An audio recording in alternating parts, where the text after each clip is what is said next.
प्यारे विद्यार्थियों नमस्कार। स्वागत है आप सभी का आपके अपने YouTube चैनल आरपी स्टडी में। तो जो भी विद्यार्थी सीईटी एग्जाम 2024 की तैयारी कर रहे विद्यार्थियों, सीईटी एग्जाम 2024 की तैयारी करने वाले सभी विद्यार्थियों के लिए ये क्लास बड़ी इंपॉर्टेंट है। क्लास को ध्यान से पूरा देखना है और लास्ट में कमेंट करना है कितने क्वेश्चन आपके सही होते हैं। आज हम दोस्तों सीईटी के लिए आपका पूरा प्रश्न पत्र देखने वाले हैं कि कैसा पेपर आएगा। मैं आपको हूबहू पेपर दिखाने वाला हूँ कि किस टाइप से क्वेश्चन आएंगे, कितने प्रश्न आएंगे, किस विषय से आएंगे, सारी बात करने वाले हैं। तो क्लास को आप पूरा देखना, ये बिल्कुल आपका क्या है, हूबहू क्वेश्चन एग्जाम में आने वाले सवाल है। तो क्लास को मिस मत करना, क्लास को पूरा देखना और लास्ट में कमेंट कर देना आपकी 150 में से कितने क्वेश्चन सही होते हैं। आपको पता है सीईटी में दोस्तों 40% अंक लाने अनिवार्य हैं। तो देखते हैं आपके कितने आते हैं। तो चलिए विद्यार्थियों क्लास का शुभारंभ करते हैं। जो भी विद्यार्थी सीईटी 12th लेवल की तैयारी कर रहा है या सीईटी ग्रेजुएशन की तैयारी कर रहा है, दोनों के लिए इंपॉर्टेंट है, तो मिस मत करना। चलिए विद्यार्थियों क्लास का शुभारंभ करते हैं। क्लास का पहला ही क्वेश्चन आपके सामने आ चुका है। क्या पूछा दोस्तों आपसे? बम रसिया। दोस्तों बताना है बम रसिया कौन से क्षेत्र का लोक नृत्य है। बम रसिया नृत्य है ना, ये कहाँ का लोक नृत्य है? वागड़ का, मेवाड़ का, शेखावटी का या अलवर भरतपुर का। इससे दोस्तों बम नृत्य भी बोलते हैं, ठीक है ना। बम रसिया बम नृत्य है दोस्तों, ये राजस्थान के आपके अलवर तथा भरतपुर में किया जाता है। जो भी ऑप्शन डी कमेंट कर रहा है, डी ऑप्शन आपका सही रहेगा। शानदार क्वेश्चन है, ध्यान रखना विद्यार्थियों, ठीक है। ये दोस्तों कब करते हैं? होली के त्यौहार पर पुरुष करते हैं। आगे बढ़ते हैं, अगला सवाल आपके सामने आ चुका है। राव जयचिरो छंद की रचयिता कौन है? कमेंट करना दोस्तों आपको, राव जयचिरो छंद इसकी रचयिता कौन है आपके? बिट्टू सूजा, चंद्र बरदाई, सूर्यमल मिश्रण या मोहनोत नैणसी। तो बिल्कुल दोस्तों राव जयचिरो छंद है, ये क्या एक ऐतिहासिक कृति है और इसके दोस्तों रचयिता हैं वो है बिट्टू सूजा। जो भी ऑप्शन ए कमेंट कर रहा है, ये ऑप्शन आपका राइट है। देखो साथ में कमेंट और काउंट करना। अगला सवाल आपके सामने आ चुका है दोस्तों। निम्नलिखित में से कौन सा कृषि जलवायु खंड क्षेत्रफल के अनुसार राजस्थान में सबसे बड़ा है? ठीक है ना, फटाफट कमेंट करो। चलो तो देखो सबसे बड़ा दोस्तों आपका जलवायु प्रदेश क्षेत्रफल के अनुसार वो कौन सा है दोस्तों? वो है बिल्कुल आपका, ठीक है ना, फर्स्ट, बिल्कुल फर्स्ट सी। जो ये फर्स्ट सी कमेंट कर रहा है, डी बता रहा है ना, बिल्कुल यहाँ पर डी ऑप्शन आपका राइट रहेगा। क्या रहेगा यहाँ पर आपका? डी ऑप्शन आपका राइट रहेगा साथियों, बिल्कुल ध्यान रखना विद्यार्थियों। आगे बढ़ते हैं, अगला सवाल आपके सामने दोस्तों क्या पूछा है? टोक्यो पैरालंपिक 2021 में अवनी लखेरा ने किस स्पर्धा में स्वर्ण पदक जीता था? तो देखो अवनी लखेरा ना, इसका संबंध कहाँ से? कमेंट कीजिए दोस्तों। अवनी लखेरा का संबंध कहाँ से है? बिल्कुल देखिए, डिस्क फेंक से, भाला फेंक से, शूटिंग से या ऊंची कूद से। तो अवनी लखेरा का संबंध है वो शूटिंग से है, इन्होंने पदक जीता था 2021 में। जो भी सी कमेंट कर रहा है, शूटिंग ऑप्शन आपका राइट रहेगा। अगला सवाल दोस्तों आपके सामने क्या पूछा है? निम्नलिखित में से कौन सा अभ्यारण्य और जिला सही नहीं है? देखो एक बार सभी साथी क्लास को लाइक और शेयर करें, क्लास को लाइक और शेयर करें विद्यार्थियों, ठीक है ना। अब देखो अगर बात की जाए कि कौन सा अभ्यारण्य और जिला सही नहीं है, ठीक है ना। बल्सी चित्तौड़गढ़ में, बंद बैरठा अलवर में, टोडगढ़ रावली, पाली राजसमंद अजमेर में, फुलवारी किनार उदयपुर में। तो देखो सही कौन सा नहीं है दोस्तों आपका? वो बिल्कुल बंद बैरठा, ये आपका भरतपुर में है। बंद बैरठा कहाँ पर है दोस्तों आपका? भरतपुर में, न कि अलवर में। तो जो भी ऑप्शन बी कमेंट कर रहा है, बी ऑप्शन आपका सही है। अगला सवाल आपके सामने मिलान करने का। ऐसा क्वेश्चन परीक्षा में 100% आएगा। क्या करनी है आपको? यहाँ पर मिलान करनी है। चलिए नीचे कूट शब्द दिए गए और आपको क्या करनी है? यहाँ पर मिलान करनी है कि कौन सी झील बांध कौन से जिले में है। तो देखो अपन पहले बात करते हैं तालाब सही झील की। तालाब सही झील कहाँ पर है दोस्तों आपकी? ये है आपकी धौलपुर जिले में, ठीक है। गैप सागर झील है वो है आपके डूंगरपुर जिले में, ठीक है। कड़ाना बांध है बिल्कुल आपका, ये है बांसवाड़ा में। और हेमावास है ये है आपका पाली में, ठीक है विद्यार्थियों। क्या रखना ध्यान आपको? तालाब सही धौलपुर, गैप सागर, डूंगरपुर, कड़ाना, बांसवाड़ा, हेमावास, पाली, ठीक है, भूलोगे नहीं दोस्तों। देखिए अगर यहाँ पर कूट शब्द की बात की जाए कि कौन सा कूट शब्द आपका सही बैठ रहा है, तो एक बार प्रश्न को ध्यान से पूरा देखिए। बी वाला कूट शब्द क्या बैठ रहा है यहाँ पर? बिल्कुल राइट है। चलिए आगे बढ़ते हैं। अगला सवाल आपके सामने दोस्तों पूछा है, निम्नलिखित में से कौन सा पशुधन व नस्ल है वो सही नहीं है? बर्बरी बकरी की नस्ल होती है, चनौतर भेड़ की, लोई भैंस की, कांकरेज गोवंश की।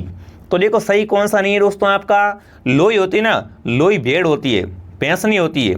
लोई क्या होती है दोस्तों? बिल्कुल आपकी एक भेड़ की नस्ल होती है, न कि भैंस की। तो जो भी सी कमेंट कर रहा है, सी ऑप्शन आपका राइट है। अगला सवाल दोस्तों आपके सामने क्या पूछा है? राजस्थान के किसानों हेतु कृषि में आसानी के लिए कृषक कल्याण कोष का गठन कब किया गया? दोस्तों है ना, राजस्थान के कृषि के किसानों हेतु कृषि में सहायता के लिए ना किसानों के लिए दोस्तों क्या है, एक कृषि को कल्याण कोष का गठन किया गया है ना। बिल्कुल ये दोस्तों कृषि कल्याण कोष है, इसका गठन कब किया गया है वो आपको कमेंट करना है। तो बिल्कुल दोस्तों इसका जो गठन है वो राजस्थान सरकार ने कब किया है दोस्तों, ये किया है 16 दिसंबर को। कब? 16 दिसंबर 2019 को। जो भी ऑप्शन ए कमेंट कर रहा है ऑप्शन ए आपका सही रहेगा। चलिए आगे बढ़ते हैं, पूरा पेपर है, क्लास को पूरा देखना, ठीक है। अगला सवाल पूछा है स्वस्थ धरा खेत हरा। बताओ भाई, एक नारा है स्वस्थ धरा खेत हरा, इस नारे का संबंध कहाँ से? कृषि विकास से, मृदा स्वास्थ्य कार्ड से, कृषि वानिकी पर उपमिशन से, या प्रधानमंत्री कृषि सिंचाई योजना से? तो देखो स्वस्थ धरा और खेत हरा इसका संबंध है वो है मृदा स्वास्थ्य से। कहाँ से दोस्तों? मृदा स्वास्थ्य कार्ड योजना से। जो भी ऑप्शन बी कमेंट कर रहा है बी ऑप्शन आपका सही है। अगला सवाल आपसे पूछा डामोर जनजाति है, ये राजस्थान में अधिकतर कहाँ पाई जाती है? बताओ डामोर जनजाति है ये कहाँ पाई जाती है मुख्य रूप से? कोटा बारा में, भीलवाड़ा में, डूंगरपुर बांसवाड़ा में, या प्रतापगढ़ में? तो बिल्कुल डामोर दोस्तों है ये बिल्कुल मुख्य रूप से आपके डूंगरपुर और बांसवाड़ा जिलों में पाई जाती है। जो भी सी कमेंट कर रहा है सी ऑप्शन आपका राइट रहेगा। आगे बढ़ते दोस्तों, अगला सवाल क्या पूछा आपसे? रतवई है ना, रतवई लोक नृत्य का संबंध है हड़ौती से, मेवात से, मालवा से, या दोस्तों मेवाड़ से? देखो रतवई नृत्य दोस्तों कहाँ करते हैं, ये मेवात का नृत्य है, ठीक है ना। रतवई क्या है दोस्तों आपका मेवात क्षेत्र का नृत्य है। जो भी ऑप्शन बी राइट कर रहा है ये दोस्तों क्या है बरसात के मौसम में किया जाता है। कौन सा नृत्य दोस्तों? रतवई। कहाँ पर? मेवात क्षेत्र में। बी ऑप्शन आपका सही है। अगला सवाल देखिए विद्यार्थियों, अगला सवाल आपके सामने आ चुका है दोस्तों, कौन से लोक देवता को ऊंटों का देवता के रूप में पूजते हैं? बताओ भाई ऊंटों के देवता कौन है? रामदेव जी, तेजा जी, देवनारायण जी, या पाबू जी? तो देखो दोस्तों ऊंटों के देवता हैं वो पाबू जी है। पाबू जी क्या है दोस्तों आपके राजस्थान के लोक देवता हैं, और ये क्या है दोस्तों इन्हें ऊंटों का देवता भी कहा जाता है, ठीक है। और इन्हें दोस्तों क्या है, इन्हें दोस्तों मारवाड़ में ना, मारवाड़ क्षेत्र में ऊंट लाने का श्रेय भी दिया जाता है। तो जो भी यहाँ पर डी कमेंट कर रहा है डी ऑप्शन आपका राइट रहेगा। अगला सवाल आपके सामने आ चुका है, नारियों द्वारा शिकार करते हुए चित्रण है, ये किस चित्रकला शैली की विशेषताएं? उसमें क्या है नारी शिकार कर रही है, जोधपुर शैली में, मेवाड़ शैली, कोटा शैली, या उनियारा शैली? एक बार सभी विद्यार्थी क्लास को लाइक और शेयर करें और साथ में कमेंट करें, ठीक है। और क्लास को ध्यान से पूरा देखना। अब तक आपने सब्सक्राइब नहीं किया है तो सभी विद्यार्थी क्लास को सब्सक्राइब कर लेवे। और बताओ दोस्तों नारियों का शिकार करते हुए चित्र है ये किस शैली में मिलता है? तो ये मिलता है कोटा शैली में, ठीक है ना। नारी शिकार करते हुए चित्रण किस में? कोटा चित्र शैली में। अगला सवाल दोस्तों आपके सामने, अधोलिखित में से कौन सा आभूषण है वो गले का नहीं है? बताओ इनमें से कौन सा आभूषण महिलाओं के गले का नहीं है? तीमड़िया, अमला, कांठला, या मादलिया? इनमें से कौन सा गले का आभूषण नहीं है दोस्तों आपका? बिल्कुल अमला है ना। अमला दोस्तों है ये आपके महिलाओं के गले का आभूषण नहीं होता है, ठीक है। बाकी सब क्या है दोस्तों आपका? बिल्कुल बाकी सब है ना वो आपके महिलाओं के गले का आभूषण है। अगला सवाल दोस्तों आपके सामने मिलान करने का है। क्या करना है दोस्तों? आपको पुस्तकों की मिलान करनी है। देख लो पुस्तकें कौन कौन सी आती है एग्जाम में। सूची एक और सूची दो से मिलान करनी है, और आपको क्या करना है इन कूट शब्द को चयन करना सही कौन सा है। आप देखो एक तरफ पुस्तक है एक तरफ लेखक है, ठीक है ना। पहली पुस्तक है अमरकोश। अमरकोश का आपको बताना दोस्तों अमरकोश का संबंध किससे है? अमरकोश का आपको बताना दोस्तों फटाफट चलिए। बिल्कुल अमरकोश है, यह बताना आपको इसका संबंध किससे हो जाएगा। चलिए विद्यार्थियों, तो अमरकोश का हो जाएगा अमर सिंह से, ठीक है ना। काव्य मीमांसा है इसका संबंध है राजशेखर से, ठीक है ना। व्रत कथा है बिल्कुल इसका संबंध दोस्तों है गडियाडू से, या दोस्तों गुणाढ्य से। यहाँ आपका ये लास्ट वाला दोस्तों है स्वप्ना स्वतम, ये बिल्कुल इसका संबंध भाष से।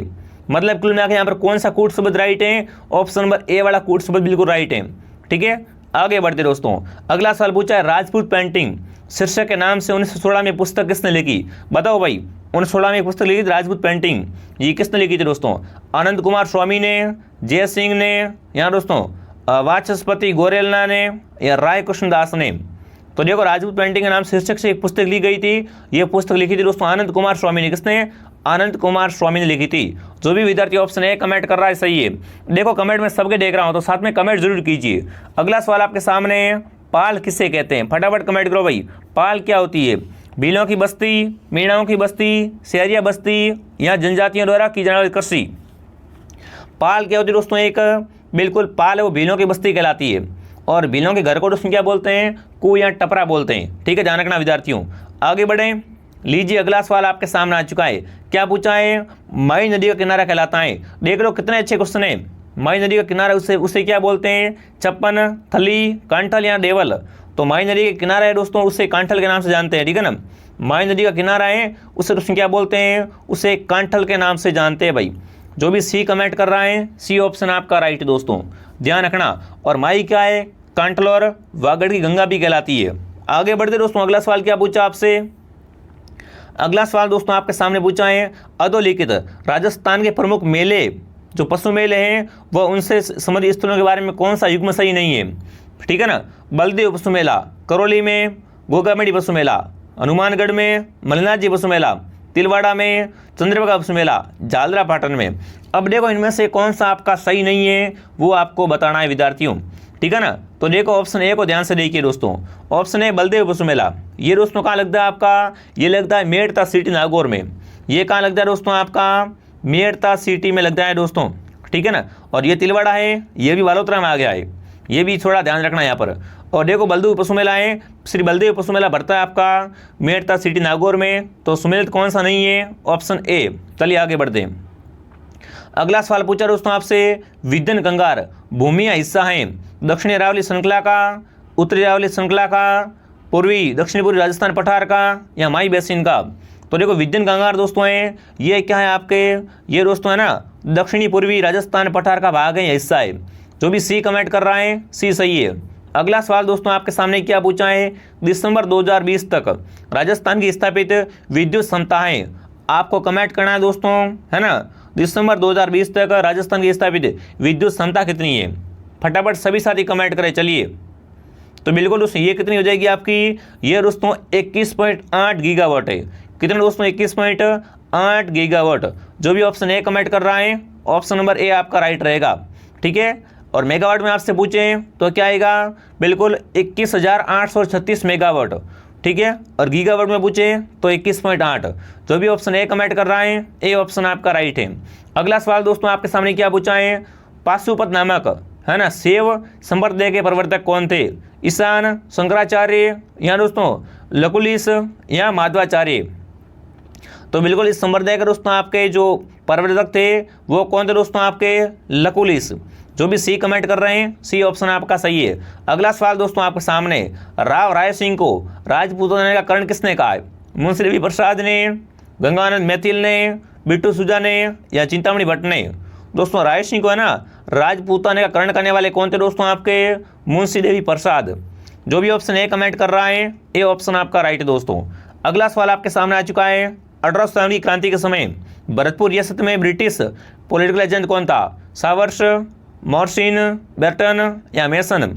तो देखो क्रांति के समय आपका पूछा भरतपुर का ना, क्रांति के समय दोस्तों भरतपुर रियासत का ब्रिटिश पॉलिटिकल एजेंट कौन था? तो वो दोस्तों कौन था आपका? वो था बिल्कुल मॉरिसन। जो भी ऑप्शन बी कमेंट कर रहा है बी ऑप्शन आपका सही है। अगला सवाल आपके सामने, 84 खंभों की छतरी कहाँ पर है? बूंदी में, कोटा में, जयपुर में या रणथंभौर में। तो प्रसिद्ध आपकी 84 खंभों की छतरी है, ये कहाँ पर है दोस्तों आपकी? ये बिल्कुल आपकी बूंदी में। कहाँ पर है? बूंदी में क्या है? 84 खंभों की छतरी है दोस्तों। जो भी ऑप्शन ए कमेंट कर रहा है शानदार दोस्तों। आगे बढ़े। अगला सवाल, मांड प्राचीन नाम बताओ भाई। मांड किसका प्राचीन नाम है? प्रतापगढ़ का, जैसलमेर का, करौली का या बूंदी का। तो देखो दोस्तों अगर मांड की बात की जाए तो मांड क्या है? जैसलमेर का प्राचीन नाम था, ठीक है। जो भी ऑप्शन बी कमेंट कर रहा है बी ऑप्शन आपका राइट रहेगा दोस्तों। आगे बढ़े। राजस्थान स्थापना दिवस बताओ भाई। राजस्थान स्थापना दिवस कब बनाते हैं? 3 मार्च, 23 मार्च, 30 मार्च या 31 मार्च। राजस्थान का स्थापना दिवस है ये बिल्कुल कब बनाते हैं? 30 मार्च को। जो भी सी कमेंट कर रहे हैं सी ऑप्शन आपका सही रहेगा दोस्तों, ठीक है ना। आगे बढ़े। अगला सवाल आपके सामने दोस्तों क्या पूछा है? राजस्थान में जिला आयोजन समिति के कितने सदस्य होते हैं? 25, 30, 35 या 40। बहुत ही प्यारा क्वेश्चन पूछा आपसे कि राजस्थान में दोस्तों है ना जिला योजना समिति के दोस्तों कितने सदस्य होते हैं? तो वो दोस्तों सदस्य होते हैं बिल्कुल 25। जो भी यहाँ पर ए कमेंट कर रहा है ए ऑप्शन आपका राइट है दोस्तों। अगला सवाल, अजमेर राजस्थान का छठा संभाग कब बना? अब देखो राजस्थान में 10 संभाग है तो बताना अजमेर है ये राजस्थान का छठा संभाग कब बना था? 1987 में, 1977 में, 1982 में या 1991 में। तो दोस्तों अजमेर राजस्थान का छठा संभाग है, ये बनता है जनवरी बिल्कुल 1987 में। जो भी ऑप्शन ए कमेंट कर रहा है, ए ऑप्शन आपका राइट है दोस्तों। अगला सवाल आपके सामने क्या पूछा है, राजस्थान राज्य, है ना, राजस्थान राज्य महिला आयोग के अध्यक्ष पद पर कौन आसीन नहीं रहा है, इनमें से बताना है कौन क्या है दोस्तों राजस्थान में। बिल्कुल राज्य महिला आयोग के अध्यक्ष पद पर नहीं रहा है, ठीक है। कांता कतुरिया, तारा भंडारी, लाड कुमारी जैन या गिरजा व्यास। तो बिल्कुल इसमें से आपकी गिरजा व्यास है, ये क्या है दोस्तों आपकी राज्य महिला आयोग के अध्यक्ष पर नहीं रही है, ठीक है ना। ये क्या है दोस्तों, राज्य महिला आयोग के अध्यक्ष पद पर आसीन नहीं रही है। जो भी ऑप्शन डी कमेंट कर रहा है, डी सही है। अगला सवाल आपके सामने, जिला आपदा प्रबंधन प्राधिकरण का अध्यक्ष कौन होता है, उसमें कमेंट कीजिए। जिला आपदा प्रबंधन प्राधिकरण है, इसका अध्यक्ष कौन होता है, आयुक्त नगर निगम, यहाँ दोस्तों आपका सीईओ, जिला परिषद, जिला कलेक्टर या पुलिस अधीक्षक। तो देखो दोस्तों, जिला आपदा प्रबंधन का अध्यक्ष होता है वो कौन दोस्तों होता है, वो होता है आपका जिला कलेक्टर। जो भी सी कमेंट कर रहा है, सी ऑप्शन आपका सही रहेगा। आगे बढ़ते हैं दोस्तों, अगला सवाल क्या पूछा आपसे।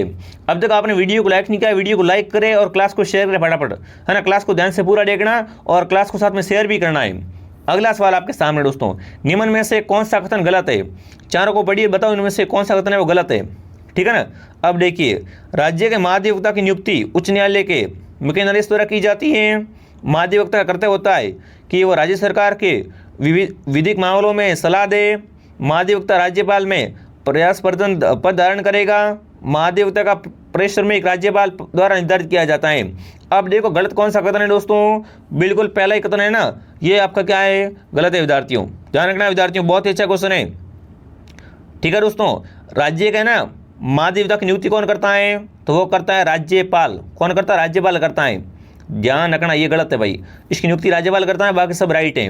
तो जो भी ऑप्शन ए कमेंट कर रहा है, चलिए आगे बढ़ते हैं। अगला सवाल दोस्तों आपके सामने, राजस्थान विधानसभा में कितने पद अनुसूचित जनजाति के लिए आरक्षित हैं, 22, 25, 28 या 33। बताओ भाई, राजस्थान की विधानसभा सभा में दोस्तों बिल्कुल कितने पद है, वो क्या है, अनुसूचित जनजातियों के लिए आरक्षित हैं। तो वो पद दोस्तों कितने हैं, वो है 25। जो भी ऑप्शन बी कमेंट कर रहा है, बी ऑप्शन आपका सही है। अगला सवाल दोस्तों आपके सामने, आर्ट सभ्यता का उत्खनन है, ये सर्वप्रथम किसके नेतृत्व में हुआ, बताओ भाई। आर्ट का दोस्तों जो बिल्कुल उत्खनन हुआ था, ये सर्वप्रथम किसके नेतृत्व में हुआ था, ठीक है, फटाफट कमेंट करो। चलो, दयाराम साहनी, अरविंदन घोष, अक्षयकीर्ति व्यास या रतन चंद्र अग्रवाल। तो देखो अगर आर्ट की बात की जाए दोस्तों, ठीक है ना, तो इसका सर्वप्रथम दोस्तों खोज है वो दोस्तों किसने की थी, रतन चंद्र अग्रवाल द्वारा की गई थी, ठीक है ना। पर दोस्तों इसका प्रथम उत्खनन पूछे आपसे, उत्खनन किसने करवाया था, तो वो था अक्षयकीर्ति व्यास। अक्षयकीर्ति व्यास ने 1953 में सर्वप्रथम इसका उत्खनन करवाया था और उसकी खोज करने वाले थे वो था रतन चंद्र अग्रवाल।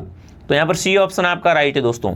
अगला सवाल आपके सामने, खेजड़ी वृक्ष है, यानी खेजड़ी वृक्ष राजस्थान के किस लोक देवता का प्रतीक है, बताओ भाई। खेजड़ी है, ये राजस्थान के कौन से देवता का प्रतीक है दोस्तों, गोगा जी का, पाबू जी का, तेजा जी का या रामदेव जी का। तो देखो जो खेजड़ी का वृक्ष होता है ना, ये क्या होता है दोस्तों आपका, बिल्कुल दोस्तों रामदेव जी कमेंट कर रहे हैं। अरे भाई ध्यान से देखो प्रश्न को, है ना, यहाँ पर ऑप्शन आएगा तेजा जी। खेजड़ी क्या है दोस्तों आपका, तेजा जी का प्रतीक होता है, ध्यान रखना। और गोगा जी का भी प्रतीक होता है, आपको पता होगा, है ना, गांव गांव खेजड़ी और गांव गांव गोगो। पढ़ाई क्या आपने दोस्तों, गांव गांव खेजड़ी और गांव गांव गोगो, ध्यान रखना, है ना। हाँ, तो ये भी ध्यान रखना विद्यार्थियों, गोगा जी का मान लेते हैं, इसमें थोड़ा क्या है, थोड़ा कन्फ्यूजन है। बिल्कुल गोगा जी का क्या होता है, खेजड़ी प्रतीक होता है। चलिए आगे बढ़ते हैं। अगला सवाल दोस्तों आपके सामने क्या पूछा है, तिलवाड़ा पशु मेला है, ये किस लोक देवता की स्मृति में बढ़ता है, बताओ भाई। तिलवाड़ा पशु मेला है, ये किस देवता के दोस्तों बिल्कुल प्रतीक में बढ़ता है, वो आपको बताना है, ठीक है। बाबू जी, रामदेव जी, तेजा जी या मलिनाथ जी। तो तिलवाड़ा पशु मेला बालोतरा में बढ़ता है और ये है ना मलिनाथ जी का पशु मेला है। जो भी ऑप्शन डी कमेंट कर रहा है, डी ऑप्शन आपका राइट है दोस्तों। अगला सवाल आपके सामने क्या पूछा है, थार पारकर। क्या पूछा दोस्तों आपसे, थार पारकर गाय की नस्लें है ना, निम्न में से किन जिलों में मिलती है। थार पारकर गाय होती है ना, ये कहाँ मिलती है दोस्तों, राजस्थान में, बाड़मेर जैसलमेर में, गंगानगर हनुमानगढ़ में, जालोर सिरोही में या अजमेर भीलवाड़ा में। तो देखो थार पारकर गायें ये मिलती है बाड़मेर तथा जैसलमेर में, ठीक है। आगे बढ़ते हैं दोस्तों। राजस्थान के शुद्ध सिंचित क्षेत्रफल का अधिकतर भाग निम्नलिखित में से किस स्रोत से सिंचित होता है। मतलब आपको बताना राजस्थान में सिंचाई है ना, राजस्थान की सिंचाई सर्वाधिक किस दोस्तों है जो द्वारा की जाती है, शहरों, नहरों से, तालाबों से, नलकूप से या कुओं से। तो राजस्थान में सर्वाधिक सिंचाई है ये नलकूपों से अधिक होती है, ठीक है ना, सी ऑप्शन आपका राइट है। अगला सवाल दोस्तों आपके सामने इंदिरा गांधी नहर है ना कि दोस्तों जयनारायण व्यास लिफ्ट नहर से राजस्थान में कौन कौन से जिले लंबावित है, दोस्तों कमेंट करना है। राजस्थान में ना आपकी जयनारायण व्यास लिफ्ट नहर, इससे राजस्थान के कौन कौन से जिले लंबावित हैं वो आपको कमेंट करना है, ठीक है, फटाफट कमेंट करो। चलो अब देखिए दोस्तों, जोधपुर है बीकानेर, बीकानेर नागौर, जोधपुर जैसलमेर या बीकानेर जैसलमेर। तो देखो नाम आया है दोस्तों जयनारायण व्यास का, सीधा ऑप्शन क्या जाएगा यहाँ जोधपुर और जैसलमेर। जो भी सी कमेंट कर रहा है सी सही है। अगला सवाल आपके सामने क्या पूछा, चंबल नदी पर निर्मित कौन सा बांध राजस्थान में नहीं है, बताओ भाई इनमें से कौन सा बांध है वो क्या है, चंबल पर है पर राजस्थान में नहीं है। तो वो दोस्तों आपका कौन सा है दोस्तों, वो है गांधी सागर बांध। गांधी सागर बांध दोस्तों है ये आपके राजस्थान में नहीं है दोस्तों, ठीक है ना, गांधी सागर बांध है ये बिल्कुल आपका राजस्थान में नहीं है और चंबल नदी पर है। तो जो भी ऑप्शन ए कमेंट कर रहा है सही है। अगला सवाल दोस्तों आपके सामने क्या पूछा है, राजस्थान भू क्षेत्र में सबसे छोटा राष्ट्रीय राजमार्ग है। दोस्तों राजस्थान के भू क्षेत्र में सबसे छोटा राष्ट्रीय राजमार्ग है वो कौन सा है दोस्तों, राष्ट्रीय राजमार्ग संख्या है ना 71B। तो जो भी ऑप्शन ए कमेंट कर रहा है ऑप्शन ए आपका राइट है। चलिए आगे बढ़ते हैं। अगला सवाल दोस्तों आपके सामने क्या पूछा है, गुड्डा किशोरीदास और चौथ का बरवाड़ा है ये किसके खनन के लिए प्रसिद्ध है दोस्तों। देखो चौथ का बरवाड़ा है ना, यहाँ से क्या निकलता है, शीशा व जस्ता, तांबा, लोह अयस्क या मैग्नीज। तो देखो चौथ के बरवाड़े से क्या निकलता है दोस्तों, यहाँ से निकलता है बिल्कुल आपका शीशा व जस्ता। जो भी ऑप्शन ए कमेंट कर रहा है ए ऑप्शन आपका सही रहेगा। अगला सवाल दोस्तों आपके सामने आ चुका है, खनिज जिनके उत्पादन में राजस्थान का देश में लगभग एकाधिकार है। दोस्तों इनमें से बताना किस किस खनिज में है ना राजस्थान का क्या है दोस्तों, देश में लगभग एकाधिकार है, फटाफट कमेंट करो। चलो तो वो खनिज है वो है दोस्तों आपका कौन कौन से खनिज है दोस्तों, एक हो जाएगा आपका वेलेस्टोनाइट और तांबड़ा। जो भी ऑप्शन ए कमेंट कर रहा है ए सही है। अगला सवाल, जार पीर के नाम से कौन सा लोक देवता, बताओ भाई राजस्थान में ना जार पीर के नाम से कौन सा लोक देवता प्रसिद्ध है, अड़बू जी, देवनारायण जी, रामदेव जी या गोगा जी। तो जार पीर गोगा जी को कहते हैं दोस्तों, गोगा जी कहते हैं मोहम्मद गजनवी के समकालीन थे, ठीक है, इन्हें जार पीर भी कहते हैं विद्यार्थियों, ध्यान रखना विद्यार्थियों। आगे बढ़ते हैं। अगला सवाल आपके सामने क्या पूछा है, अलवर क्षेत्रीय लोक देवी के रूप में किसे मान्यता प्राप्त है, बताओ भाई अलवर की लोक देवी कौन सी है, जिलानी माता, लटियाला माता, सुगली माता या सचिया माता। तो अलवर क्षेत्र की लोक देवी है दोस्तों वो है जिलानी माता। जो भी ऑप्शन ए कमेंट कर रहा है ऑप्शन ए आपका राइट रहेगा। अगला सवाल आपके सामने, राजस्थान का मौर्य गांव है ये किस हस्तकला के लिए प्रसिद्ध है, थेवा कला के लिए, टेराकोटा के लिए, मीनाकारी के लिए या ब्लू पोट्री के लिए। तो राजस्थान का मौर्य गांव दोस्तों है ये किसके लिए प्रसिद्ध है, टेराकोटा के लिए। जो भी ऑप्शन बी कमेंट कर रहा है बी ऑप्शन आपका सही है। कौन सा ऑप्शन आपका राइट है दोस्तों, बिल्कुल बी ऑप्शन आपका राइट है। और ये मौर्य गांव है ना ये दोस्तों फतेहगढ़ तहसील में स्थित है, ठीक है, जैसलमेर जिले में। तो बी ऑप्शन आपका राइट है। अगला सवाल आपके सामने, रूपाजी व कृपाजी धाकड़ किसानों का संबंध है ये कौन सा आंदोलन से, बिजुलिया से, बेंगू से, बूंदी सिया, बेंगू और बूंदी दोनों से। देखो धाकड़ जाति के लोग थे रूपाजी व कृपाजी, इनका संबंध है वो कौन से दोस्तों आंदोलन से है, तो वो है बेंगू से। जो भी बेंगू कमेंट कर रहा है बेंगू ऑप्शन आपका राइट है दोस्तों, ठीक है दोस्तों, बेंगू आपके चित्तौड़गढ़ में है। अगला सवाल आपके सामने, कोमलगढ़ दुर्ग का मुख्य शिल्पी कौन था, कोमलगढ़ दुर्ग राजसमंद में है और इसका शिल्पी कौन था, मंडन, गोविंद, नापा या पूंजा। तो बिल्कुल यहाँ पर मंडन ऑप्शन आपका राइट है दोस्तों, ठीक है ना, कोमलगढ़ दुर्ग का शिल्पी था वो था आपका मंडन और इसका निर्माण दोस्तों कुंभा ने 1448 में करवाया था, ठीक है। अगला सवाल दोस्तों आपके सामने क्या पूछा है, बिल्कुल चैम्बर ऑफ प्रिंसेस का प्रथम चालांसर कौन था। दोस्तों चैम्बर ऑफ प्रिंसेस का प्रथम चालांसर कौन था, महाराजा भीम सिंह, करणी सिंह या राज सिंह या गंगा सिंह। देख लो सारे क्वेश्चन कितने इंपॉर्टेंट है। तो यहाँ पर गंगा सिंह क्या थे दोस्तों इसके प्रथम चालांसर थे।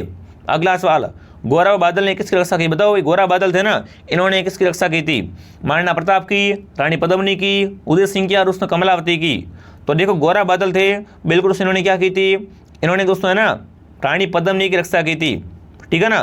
पद्म सिंह दोस्तों पद्मिनी क्या थी, रतन सिंह की पत्नी का नाम था पद्मिनी, ध्यान रखना विद्यार्थियों। जो भी ऑप्शन बी कमेंट कर रहा है बी ऑप्शन आपका राइट रहेगा। अगला सवाल आपके सामने, पत्रिका केसरी की शुरुआत किसने की, बताओ भाई पत्रिका केसरी इसकी शुरुआत किसने की थी, लाल बहादुर राय ने, गंगाधर तिलक ने, दादा भाई नौरोजी ने या विपिन चंद्र पाल ने। तो बिल्कुल पत्रिका केसरी है दोस्तों इसकी शुभारंभ करने वाले कौन थे, इसकी शुरुआत की थी दोस्तों किसने, बिल्कुल यहाँ पर आएगा बाल गंगाधर तिलक ने। ये क्या था दोस्तों एक मराठी भाषा का समाचार पत्र था, इसकी स्थापना दोस्तों है ना 1881 में बाल गंगाधर तिलक द्वारा की गई थी। अगला सवाल आपके सामने, खाली जगह भरनी है आपको, है ना, खाली जगह भरनी है कि को 1913 में नोबेल पुरस्कार और 1915 में, है ना, बिल्कुल नाइटवुड की उपाधि से सम्मानित किया गया, वो कौन था दोस्तों आपका? तो बिल्कुल सीधी बात है, किसकी बात हो रही है? रविंद्रनाथ टैगोर की बात हो रही है। किसकी दोस्तों? रविंद्रनाथ टैगोर की बात हो रही भाई। जो भी सी कमेंट कर रहा है सी ऑप्शन आपका राइट है दोस्तों। अगला सवाल दोस्तों आपके सामने, भूदान योजना के संस्थापक कौन थे? प्रश्न क्या पूछा दोस्तों आपसे? भूदान योजना है ना, इसके संस्थापक कौन थे? महात्मा गांधी, बाबा आमटे, विनोबा भावे या जयप्रकाश नारायण? बताओ भाई, फटाफट सभी कमेंट करो। चलो, भूदान आंदोलन है दोस्तों, इसका प्रारंभ दोस्तों कहाँ से होता है? बिल्कुल प्रारंभ दोस्तों 1951 में होता है। कहाँ से दोस्तों? वर्तमान में तेलंगाना में जो पौंचपल्ली गाँव है वहाँ से होता है दोस्तों। और इसकी बिल्कुल दोस्तों आपके जो थे संस्थापक थे वो कौन थे? बिल्कुल विनोबा भावे। जो भी सी कमेंट कर रहा है सी ऑप्शन आपका राइट है। अगला सवाल आपके सामने क्या पूछा है दोस्तों? निम्नलिखित घटनाओं के कालक्रम के अनुसार व्यवस्थित करना है आपको। क्या करना है? यहाँ पर घटना का कालक्रम देखना, व्यवस्थित करना है कि पहले कौन सा आएगा, उसके बाद कौन सा आएगा, उसके बाद कौन सा आएगा। ठीक है, तो देखो यहाँ पर सबसे पहले की बात की जाए तो पहले होता है चंपारण सत्याग्रह। क्या होता है दोस्तों आपका? चंपारण सत्याग्रह। ध्यान रखना विद्यार्थियों, कौन सा ऑप्शन दोस्तों यहाँ पर है? पहले आएगा चंपारण। क्या आएगा दोस्तों आपका? चंपारण सत्याग्रह। ठीक है, ये आ गया चंपारण, लिखो पहले 4। उसके बाद सेकंड में क्या आएगा? सेकंड में दोस्तों आएगा काकोरी षड्यंत्र, तो लिखो 2, लिख दिया 2। उसके बाद दोस्तों क्या आएगा? उसके बाद आएगा चंद्रशेखर आजाद की मृत्यु। ठीक है, लिखो 1। उसके बाद आएगा 3, तो देखो 42-13। 42-13 किस में है दोस्तों? 42-13 ऑप्शन नंबर डी में है। जो भी ऑप्शन डी कमेंट कर रहा है सही है। देखो ऐसे ऐसे क्वेश्चन आते हैं। आगे बढ़ते हैं दोस्तों क्लास को पूरा देखना, मजा आ जाएगा आपको और आपका मूल्यांकन हो जाएगा कि कैसी आपकी तैयारी है। अगला सवाल दोस्तों आपके सामने, भारत के स्वतंत्रता संघर्ष के संदर्भ में निम्न में से कथनों पर विचार कीजिए। ठीक है ना, कौन सा कथन सही आपको पहचान करनी है। तो पहला कथन क्या है दोस्तों? गांधी जी की पहली महत्वपूर्ण सार्वजनिक उपस्थिति फरवरी 1914 में बनारस हिंदू विश्वविद्यालय के उद्घाटन में समारोह में हुई थी। या सेकंड कथन दोस्तों देर का है, 1914 से 18 में मान युद्ध के दौरान फ्रांसीसी ने प्रिंस के प्रबंधन लगा दिया था, बिना जांच के कारावास की अनुमति दे दी थी। ठीक है, और तीसरा है जलियांवाला बाग है वो हत्याकांड आपका 1919 में अमृतसर में होता है। अब देखो कौन सा कथन सही आपको पहचान करनी है, इनमें से कौन सा कथन सही आपको पहचान करनी है विद्यार्थियों। ठीक है ना, तो देखो यहाँ पर कौन कौन सा कथन सही है। एक तो पहला कथन राइट है, ठीक है, और एक तीसरा कथन मतलब दूसरा गलत है। तो पहला और तीसरा किस में? पहला और तीसरा है वो ऑप्शन नंबर डी में। जो भी डी कमेंट कर रहा है डी ऑप्शन आपका सही है दोस्तों। ठीक है, आगे बढ़ते दोस्तों। अगला सवाल आपके सामने क्या पूछा दोस्तों? दलित और पिछड़े वर्गों के सुधारक कौन थे? दयानंद सरस्वती, राजा राम मोहन राय, B.R. अम्बेडकर या महात्मा गांधी दोस्तों। तो बिल्कुल आपके दलित और पिछड़े वर्गों के सुधारक थे वो थे B.R. अम्बेडकर। कौन? डॉक्टर भीमराव अम्बेडकर। अगला सवाल आपके सामने, रामकृष्ण मिशन के संस्थापक कौन थे? बताओ भाई, रामकृष्ण मिशन था, इसके संस्थापक कौन थे आपके? दयानंद सरस्वती, रविंद्रनाथ टैगोर, स्वामी विवेकानंद या आत्माराम पंडुरंग। तो आपको पता है रामकृष्ण मिशन है ना, बिल्कुल इसकी स्थापना किसने की थी दोस्तों? स्वामी विवेकानंद ने। किसने दोस्तों की थी? स्वामी विवेकानंद ने की थी। कब? 1 मई 1897 में की थी। ध्यान रखना, जो भी सी कमेंट कर रहा है सी सही है। अगला सवाल दोस्तों आपसे पूछा है, भारतीय पुनर्जागरण का जनक किसे कहते हैं? बताओ भाई, भारतीय पुनर्जागरण का दोस्तों जनक किसे कहते हैं? विवेकानंद को, बाल गंगाधर तिलक को, राजा राम मोहन राय को या दोस्तों सूर्य चंद्र जी बात को? बताओ भाई, बिल्कुल भारतीय, ठीक है ना, भारतीय पुनर्जागरण का जनक है वो है राजा राम मोहन राय। जो भी सी कमेंट कर रहा है सी ऑप्शन आपका सही है, यहाँ पर सी ऑप्शन आपका सही रहेगा। ठीक है, अगला सवाल दोस्तों आपके सामने क्या पूछा है, बिल्कुल आपको बताना है 1916 में है ना लखनऊ समझौते कि दोस्तों महत्वपूर्ण विशेषता या इसकी परिणाम क्या था वो आपको बतानी है। कांग्रेस प्रांतीय परिषद के चुनाव में मुस्लिमों के लिए प्रत्यक्ष निर्वाचन की सहमति नहीं था, या इसमें कांग्रेस के उदारवादी और कट्टरपंथियों के पुनर्मिलन को उल्लेखित किया है, इसमें हिंदू और मुस्लिम के बीच की दूरी अधिक बढ़ा दी है, या इसके कारण बंगाल का विभाजन हुआ है। तो देखो इसका परिणाम या इसकी विशेषता क्या है, बिल्कुल क्या है दोस्तों, इसमें कांग्रेस के उदारवादी कट्टरपंथी क्या है, बिल्कुल पुनर्मिलन को उल्लेखित किया है। तो जो भी ऑप्शन बी कमेंट कर रहा है बी ऑप्शन आपका सही है। अगला सवाल आपके सामने पूछा है, भगत सिंह, सुखदेव और राजगुरु है ना को उनकी पुण्यतिथि पर श्रद्धांजलि देने के लिए भारत में 23 मार्च को क्या मनाते हैं? विद्रोह दिवस, शहीद दिवस, विरोध दिवस या श्रद्धांजलि दिवस? तो बिल्कुल दोस्तों भारत में 23 मार्च को क्या मनाते हैं? 23 मार्च को शहीद दिवस मनाते हैं। ठीक है, बी ऑप्शन आपका राइट है। अगला सवाल दोस्तों आपके सामने क्या पूछा है? निम्न में से कौन सा शहर है वो भारत के मुख्य भूभाग के सुदूर दक्षिण सिरे पर सबसे दूर है? ठीक है, दक्षिण का पूछा है। बेंगलुरु या दोस्तों कोयनिकाल या नांदेड़ या वारंगल? बताओ भाई कौन सा ऑप्शन आपका राइट है। देखो आपसे पूछे दोस्तों भारत के ना बिल्कुल सुदूर दक्षिण सिरे से सबसे दूर है, तो वो कौन सा है दोस्तों आपका? वो है बिल्कुल आपका नांदेड़। नांदेड़ शहर है, ये क्या है आपका? महाराष्ट्र में। जो भी सी कमेंट कर रहा है सी सही है। अगला सवाल दोस्तों आपके सामने है, नर्मदा और ताप्ती नदियों के बीच कौन सी पर्वत श्रेणी स्थित है? शिवालिक पर्वत श्रेणी, अजंता श्रेणी, सतपुड़ा श्रेणी या दोस्तों विंध्याचल श्रेणी? तो देखो नर्मदा और ताप्ती के बीच में श्रेणी है, वो श्रेणी दोस्तों कौन सी हो जाएगी आपकी? वो दोस्तों हो जाएगी कौन सी? बिल्कुल ऑप्शन नंबर सतपुड़ा श्रेणी। जो भी सी कमेंट कर रहा है सी सही है। अगला सवाल दोस्तों आपके सामने, निम्नलिखित में से कौन सी मेघालय के पठार का भाग नहीं है? इनमें से बताना कौन है ना वो मेघालय का पठार का भाग नहीं है। खांसी पहाड़ियाँ या गारो पहाड़ियाँ, जयंतिया पहाड़ियाँ या दोस्तों आपका पालूम पहाड़ियाँ? बताओ भाई इनमें से कौन से दोस्तों है पहाड़ियाँ वो क्या है? मेघालय का पठार का भाग नहीं है, तो वो है दोस्तों आपकी पलामू पहाड़ियाँ। जो भी ऑप्शन डी कमेंट कर रहा है डी ऑप्शन आपका राइट है दोस्तों। ये पलामू की पहाड़ियाँ ना ये झारखंड में, मेघालय का भाग नहीं है। ठीक है, अगला सवाल आपके सामने आ चुका है। आपको बताना झेलम है ये किसकी सहायक है? बताओ भाई झेलम नदी है ये किसकी सहायक नदी है दोस्तों? चूरू की, पोरू की या सिंगर की या दोस्तों सवा की? बताओ चलो झेलम नदी किसकी सहायक है दोस्तों? झेलम है वो दोस्तों है ना पोरू नदी की सहायक नदी है विद्यार्थियों, ध्यान रखना। जो भी ऑप्शन बी कमेंट कर रहा है बी सही है। अगला सवाल दोस्तों आपके सामने क्या पूछा है? भारत के निम्नलिखित स्थानों में से है ना अपतटीय मतलब ऑफ शोर पेट्रोलियम भंडार कहाँ है? कोचिन आई में, मद्रास आई में, मुंबई आई में या दोस्तों गोवा आई में? तो बिल्कुल यहाँ पर दोस्तों कौन सा ऑप्शन आपका राइट रहेगा? वो ऑप्शन है आपका मुंबई आई में। जो भी सी कमेंट कर रहा है ना सी ऑप्शन आपका राइट है। अगला सवाल दोस्तों आपके सामने, गोदावरी नदी के तट पर कौन सा शहर है? बताओ भाई गोदावरी के तट पर कौन सा शहर है? बद्रीनाथ, नासिक, मथुरा या लखनऊ? तो गोदावरी के तट पर है वो बिल्कुल आपका नासिक शहर है। जो भी ऑप्शन बी कमेंट कर रहा है बी सही है। अगला सवाल दोस्तों आपके सामने, भवानी सागर बांध या लोअर भवानी बांध है ये किस राज्य में है?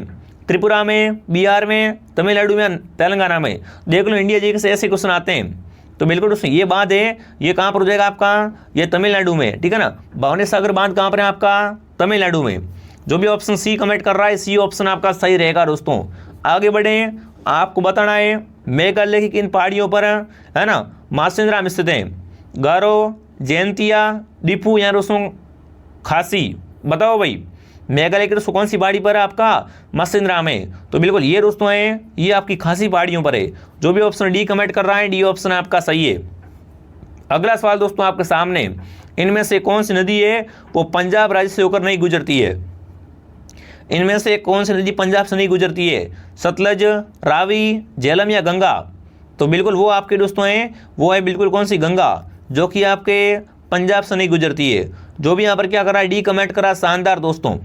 ठीक है ना, चलिए आगे बढ़ते हैं। अगला सवाल दोस्तों आपके सामने, निम्न में से कौन सा बंदरगाह है वो गुजरात में स्थित नहीं है? इनमें से कौन सा बंदरगाह गुजरात में नहीं है? दीघी बंदरगाह, मुद्रा बंदरगाह, सिक्का बंदरगाह या दोस्तों ओखा बंदरगाह? तो इनमें से गुजरात में दोस्तों कौन सा बंदरगाह नहीं है? गुजरात में आपका दीघी बंदरगाह नहीं है। जो भी ऑप्शन ए कमेंट कर रहा है ए सही है। अगला सवाल दोस्तों, संविधान सभा का सदस्य कौन नहीं था? बताओ भाई इनमें से कौन संविधान सभा का सदस्य नहीं था? महात्मा गांधी, राजेंद्र प्रसाद, सरदार पटेल या जीवी मावलकर? तो संविधान सभा के सदस्य थे वो आपके महात्मा गांधी जी नहीं थे। जो भी ऑप्शन ए कमेंट कर रहा है ए ऑप्शन आपका सही रहेगा। अगला सवाल दोस्तों आपके सामने, भारतीय संविधान का निम्नलिखित में से कौन सा अनुच्छेद है वो कारखानों में बच्चों के रोजगार पर प्रतिबंध लगाता है कि बच्चे वो क्या है कारखानों में काम नहीं कर सकते? ठीक है, वो क्या उस पर प्रतिबंध लगाता है? तो बिल्कुल वो दोस्तों कौन सा अनुच्छेद है? अनुच्छेद 34, 35, 27 या 24? बहुत अच्छा अनुच्छेद है विद्यार्थियों। ठीक है ना, तो यहाँ पर कौन सा ऑप्शन आपका राइट रहेगा? फटाफट कमेंट कर सभी विद्यार्थी। तो वो क्या होगा अनुच्छेद बिल्कुल आपका 24। दोस्तों ये क्या बोलता है कि अनुच्छेद 24 के अनुसार है ना 14 वर्ष से कम आयु के बच्चे वो क्या है किसी भी कारखाने में काम करने के लिए नियोजित नहीं किया जाएगा। ठीक है, ध्यान रखना। तो जो भी ऑप्शन डी कमेंट कर रहा है डी सही है। अगला सवाल दोस्तों आपके सामने, भारतीय संविधान का प्राधिकार स्रोत कौन है? भारत के लोग, राष्ट्रपति, उच्चतम न्यायालय या सरकार? तो बिल्कुल वो है दोस्तों भारत के लोग। जो भी भारत के लोग कमेंट कर रहा है सही है। अगला सवाल दोस्तों आपके सामने क्या पूछा है?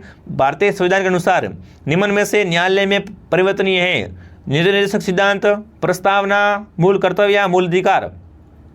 तो उनमें से परिवर्तनीय है वो मूल अधिकार है।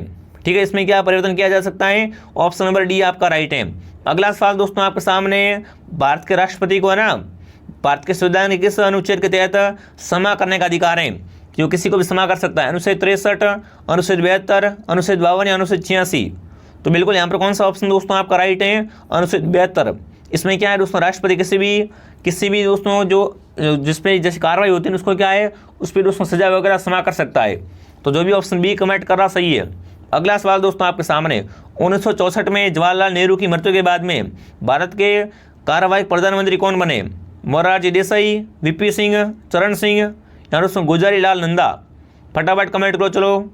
तो वो एक बिल्कुल आपकी कौन दोस्तों, गुलजारी लाल नंदा। ऑप्शन डी सही है।